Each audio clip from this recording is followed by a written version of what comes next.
this is Diana, and I am filming this video the day before surgery. Tomorrow, Monday, May 23rd, 2016, I will be undergoing VSG weight loss surgery, or vertical sleeve gastrectomy surgery. And I just finished filming what I plan on taking with me to the hospital. The one thing that I didn't show you guys, other than a towel, I will be taking the clean towel from home, just because it's bigger. And I've seen in other videos that they say that taking your own personal towel that actually wraps around you is a little bit it's more comforting than those itty bitty towels that they provide at the hospital. So I'll be taking that. And the other thing that I didn't show was what I'll be carrying it in. I'll actually be taking my stuff in the carry-on suitcase. When I told my mom that I'd be using the carry-on suitcase, she kind of questioned and giggled. And I explained to her that, you know, this is a journey, it's a trip that I'll be taking. So whenever you go on a trip, you take carry-on, you take a suitcase. So I'm taking my suitcase, and then I also let her know that, hey, this way she can just roll the bag behind her instead of having to carry it. So I think that kind of won her over. So that's one of the things that I've been preparing for weight loss surgery. And I've also been preparing and doing other things. Like I told you guys, I am a teacher, and I am having surgery before the last day of school. So I've had all last week I had to do a lot of end of school year things, such as packing and paperwork and stuff like that. On Friday I said bye to my kids, and it was actually like the perfect day because it was their award assembly. It's not a graduation, it's not a kinder graduation, but it's just a kinder celebration promotion type of thing. And parents were, they were invited to go, so I was able to say bye to the parents and the kids, and it was just, it was a nice way to finish off the school year. So that's what I've been preparing, is on top of everything else, such as cleaning the house, making sure everything is clean so that when I get back, I'm not worried about that. I washed all the laundry. And the sheets. That's one thing that I have to do after I finish recording this video, is change the bedding on the bed. That's one thing that they suggest, to make sure that to have new bedding since the night before surgery, because the night before surgery, at least at the hospital where I'm having my surgery, I have to shower with this soap. I can wash my hair and my face as regular, but then use this soap with one of the little sponges tonight. And then tomorrow morning, the other half of the soap and the other sponge, just to reduce the risk of germs and infections and viruses and all that good stuff coming in. So one of the things that they suggest is, clean bedding and using a clean towel and a clean pajama type of thing. So that's still on my to-do list. But other than that, I've done everything. Like I said, I've cleaned the house, I've done the laundry, I've packed. I shopped. I have my vitamins, my protein shakes, clear liquid stuff. One of the things that I did for clear liquids at a grocery store here in Houston, it's called HEB. I found the Isopure in like little bottles. They're 1 cup. So I use that to make Jello. I bought the sugar-free Jello, and I boiled the 1 cup of water, and then I added 1 cup of Isopure to it, and the 1 cup of Isopure has 15 grams of protein, and I made 10 2-ounce little containers, so that comes out to 1.5 grams of protein per 2 ounces. I mean, it's not a lot, but it's better than just plain Jello. I don't know what it'll taste like. I'm hoping that the flavoring in the Jello will mask the taste of Isopure, because I've heard some mixed reviews. I've heard some people saying that it's the most horrific thing in the world, and other people saying it's tolerable. So no one has said it's fantastic. I haven't heard anyone say it's fantastic. So I'm hoping that the Jello will help mask the taste. And like I said, at least it'll be, protein here and there that'll add up to what I need for the end of the day. So another thing that I wanted to talk about is just for preparation for the surgery, is just going through all the emotions that you're thinking that you might be putting in the back of your mind, because I mean, that's at least what I've been doing. I've been putting my fears or anxiety just in the back burner and just kind of ignoring it and just kind of, you know, just just keep going forward. And I'll acknowledge those feelings, but I always rationalize my way through them, and I'm just like, Diana, it's okay, you'll get through it. And then I just kind of keep going. I keep my mind busy. And that's one thing that it was a mixed blessing, that having my surgery before school ended, I had to be busy. I mean, I was at school until 6 o'clock every afternoon, if not later. And then from there, I would go to the grocery store. And after that, I'd do things. So, and I was never just in the idle mind. I always had my mind, I was actually doing something. So, I didn't have the time to really think through those fears. But today I'm kind of allowing myself to really think about it. And I mean, I've discussed it with friends. I've discussed these fears with my mom on the surface level, I guess. But really thinking about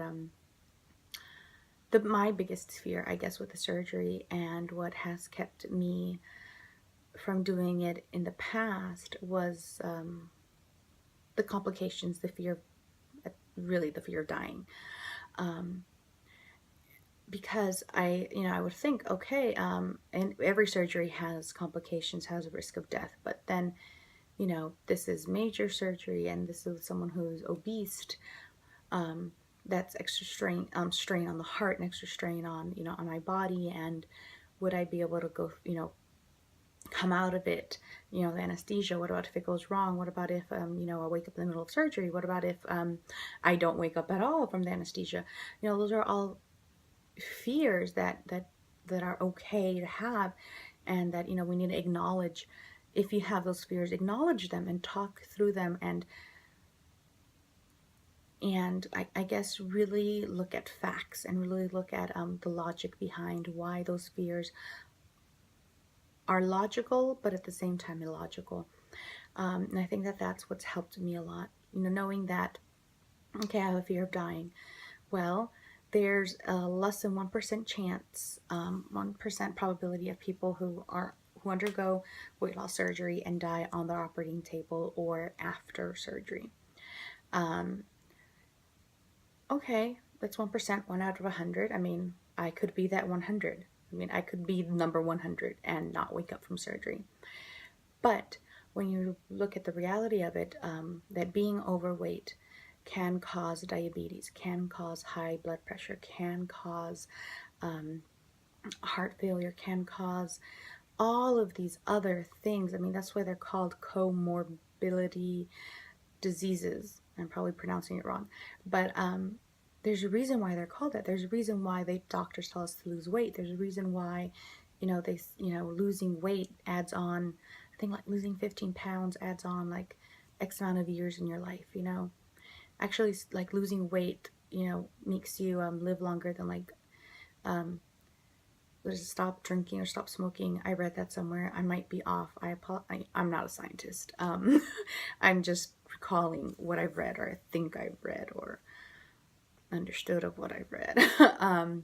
But yeah, I mean, the reality is that if I continue at this weight, the probability is that, one, I will gain more weight, and two, that weight gain will lead to a disease. As of right now, I am healthy. As of right now, all of my blood work came out clear. My EKG was on point. I mean, everything was great, but for how long? So the reality is that I have a higher probability rate of dying of a heart attack, of complications with diabetes, complications of all these other things, than on the actual operating table. And I've come to the conclusion that, what, if I were to, die on the operating table tomorrow morning, I'll be okay with it. Not that I'd be alive to like not be okay with it, but what I mean is I'd be okay with it because I know that I'm doing everything that I can do to live a happier, healthier life, than if I were to just go on in my normal day-to-day. My weight would catch up with me, and I would rather die trying to get healthier than die of a heart attack or die of some other thing because of my weight. I heard somewhere, I read somewhere that like overeating is like slow suicide type of thing. And when you think about all of the complications that come with being overweight, it kind of does feel and sound like that, even though, you know, I don't think anybody wants to think about it that way. It's kind of morbid to think about it that way, but I mean, if it's kind of the truth, you know, you're slowly killing yourself by gaining the weight, by staying a heavy weight. So I see this surgery as a tool, as a way for me to get healthier, as a way for me to live a longer life. I mean, I know that this surgery is not going to automatically, boom, my life is going to be happy, my life is going to be great, but I do know that with losing the weight, I'll be able to do more and experience more and have the confidence to do more. So in that, I will be bringing in more happiness into my life. Another thing that I've been thinking a lot is about what has led me to 288 pounds. And a lot of it was of course, like, I think I've said in my first video, was, I mean, nobody was force feeding me. Let me move my legs, you guys. My legs are falling asleep, sorry. Nobody was force feeding me food. Nobody was making me make bad choices. However, I was making those bad choices out of frustration, out of, it was a way that I was able to rebel. I guess my whole life I've been, you know, the, sorry you guys, I've been the good girl. I've been the girl who follows the rules, who does things to please people, and, you know, overeating or eating unhealthy things, I guess, was my way to kind of just say screw it to the world. But at the end, I was saying screw it to myself, because I mean, at the end of the day, gaining this weight affected me and only me, type of thing. But I know that it was one of the few ways that I felt in control of situations, of things that were happening around me. Excuse me, you guys. Let me grab my water here.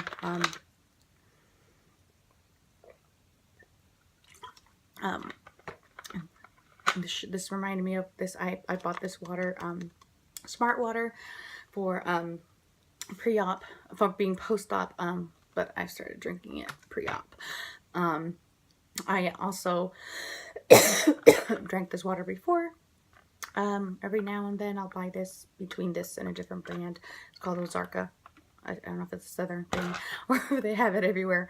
But yeah, as I was saying, you know, just I've been thinking about what led me here to this point, and what caused me to finally take control of my life. And a lot of it had to do with my age and being 34, being single,